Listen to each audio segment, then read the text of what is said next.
na programa ay rated PG. Ito ay nangangailangan ng patnubay at gabay ng magulang para sa mga batang manonood.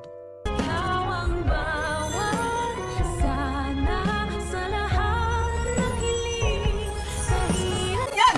Walang magiging okay.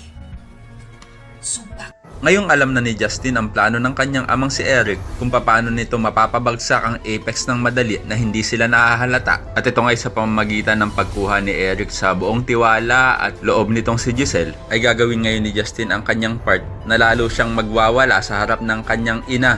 Ito'y upang sa tuwing gagawin ito ni Justin ay lagi naman nandun si Eric upang ipagtanggol at kampihan si Giselle laban dito kay Justin. Nagawa-gawa lang naman talaga nila na kunwari pa nga ay mamamagitan si Eric at magiging tulay sa kanilang dalawa para makuha ni Giselle ang loob ng kanyang anak sa kabilang banda.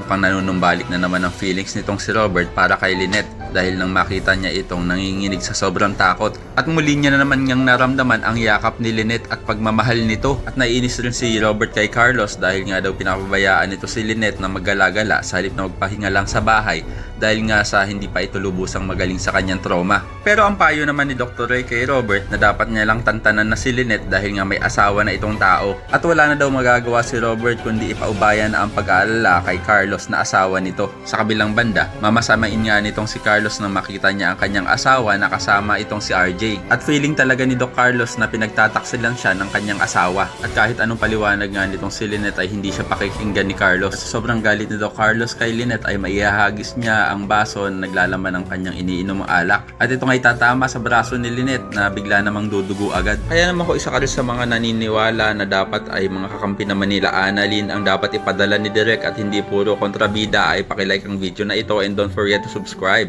Thanks for watching and see you next time. Bye-bye.